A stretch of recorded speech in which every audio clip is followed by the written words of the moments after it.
How do I activate and practice my faith that it renders results? As we found out before, it is very important to understand that as born-again believers, we do not have a lack of faith. Actually, we have been saved by the faith that God granted us by His grace, seeing that we wanted to become His friends and to reconcile with Him. It is God's faith and it is supernatural. Man cannot produce that kind of faith that accomplishes miracles.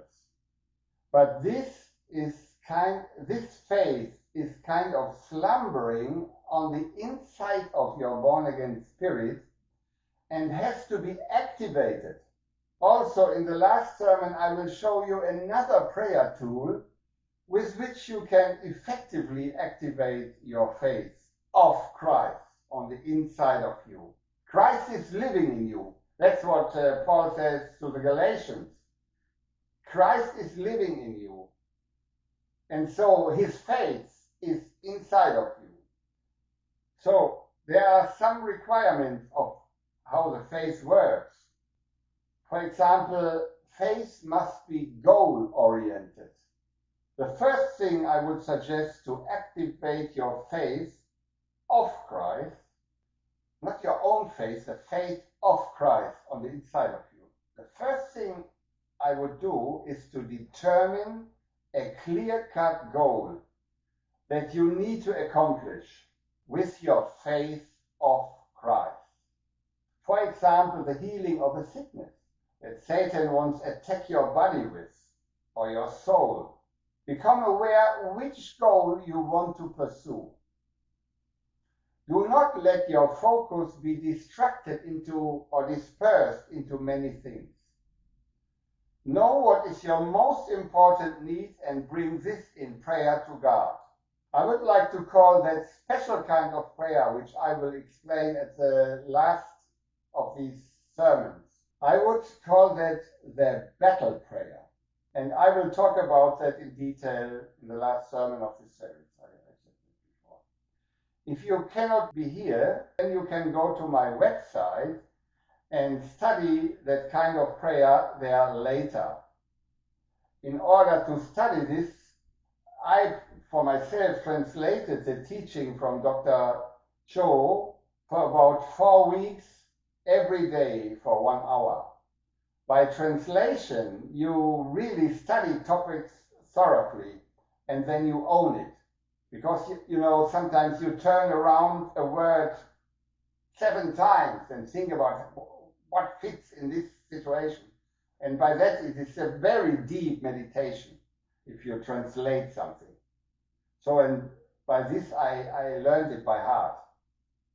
So the next condition is you have to have pure faith. Your faith must become pure. You do not have to have great or big faith. Faith is so powerful that a small amount of it, small like a mustard seed, is able to move a mountain, as Jesus assured us. He used this comparison. A mustard seed, you hardly can see it between your fingers, and a mountain. So that clearly shows faith must not be big or great, but it needs to be pure. It needs to be without doubt and unbelief. And with that being said, you see that we would need more than a good willing, nice try. We need a complete change of our accustomed thinking processes, because our normal mind and thinking is always vulnerable with thoughts of unbelief and doubt.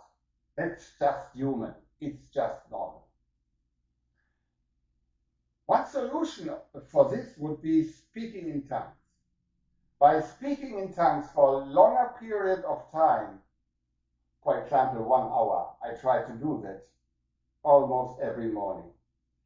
This would enable you to let this pure faith emerge in your thought processes, as Jude verse 20 gives us a hint, where he says, "But ye, beloved, building up yourselves on your most holy faith, praying in the Holy Ghost." Praying in the Holy Ghost is another expression for speaking in tongues. All prayer should be in the Holy Ghost, but you can be sure if you speak in tongues, your normal, natural, human mind cannot interfere because it doesn't understand it. And I heard that also scientists have found out in the USA by people, when people spoke in tongues, the brain, the normal speech center in the brain, was totally quiet, So speaking in tongues is out of your spirit, it's not from your brain. 1 Corinthians 14:4 says, "He that speaketh in an unknown tongue edifies himself, but he that prophesies edifies the church." Another requirement is that faith must be accompanied with humility. Paul says in 1 Corinthians 4:10, speaking of him and his apostolic co-workers, "We are fools for Christ's sake, but you are wise," speaking to the Corinthians. "We are weak, but you are strong. You are honorable, but we are despised." A true leader shows us here his Christ-like attitude. If we want to exercise our faith of Christ successfully, I'm preaching to myself, I think, we need to become prepared to be despised and rejected by people. Because our thinking must change from being aligned towards our personal human environment, being dependent of the approval of men and the society. It must change to the spiritual and heavenly world. And people who do not live that way will judge us of being foolish or weird, because they cannot see into the spiritual world. They cannot be aware of the spiritual world.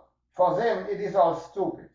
And that is something we should prepare for by learning to become independent of people's acceptance. That's a hard lesson to learn. And that takes the courage to be low esteemed. So, to be humble, If we love God and His Word, and His world, the unseen world, the heaven, if we love that, we don't need to fear man's rejection anymore.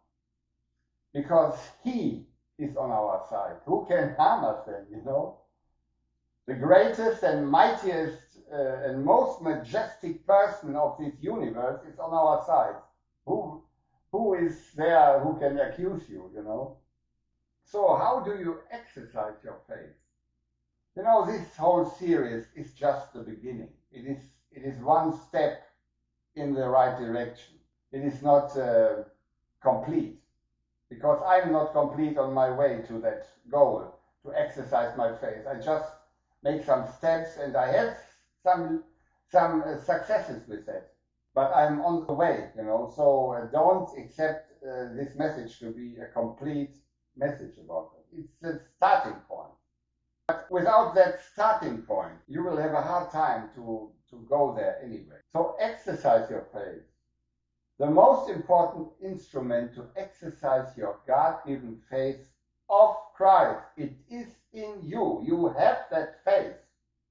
But you have to deal with it, I can compare that with, everybody is used to riding a bike, But before you be permitted to drive a car or even to fly a plane, you have to have education, and that's the same with faith. Faith is a very powerful tool, and you have to have education to use that thing. So the most important instrument to exercise your God-given faith of Christ is your mouth, your speaking, your talking. Mark 11:23 and 24 gives us a hint of that. There Jesus says, "For verily I say unto you." If he says verily, that means it is true what I tell you. I mean, he told always the truth, but this, he gives an emphasis on this, that it is true that whosoever shall say unto this mountain, be thou removed and be thou cast into the sea, and shall not doubt in his heart, but shall believe that those things which he says shall come to pass, he shall have whatsoever he says. 3 times he uses the verb saying. Therefore I say unto you, what things soever ye desire when ye pray, believe that ye receive them, and ye shall have them. I often have wondered why in the world Jesus takes the example of a mountain that we could move if we only knew how to exercise the faith successfully. Why did he do that? I always feel totally disappointed about that, because it seems to kill immediately every hope of learning to exercise faith ever. Can you imagine you move a mountain? I would have a hard time to move a pile of dirt. Why does he do that?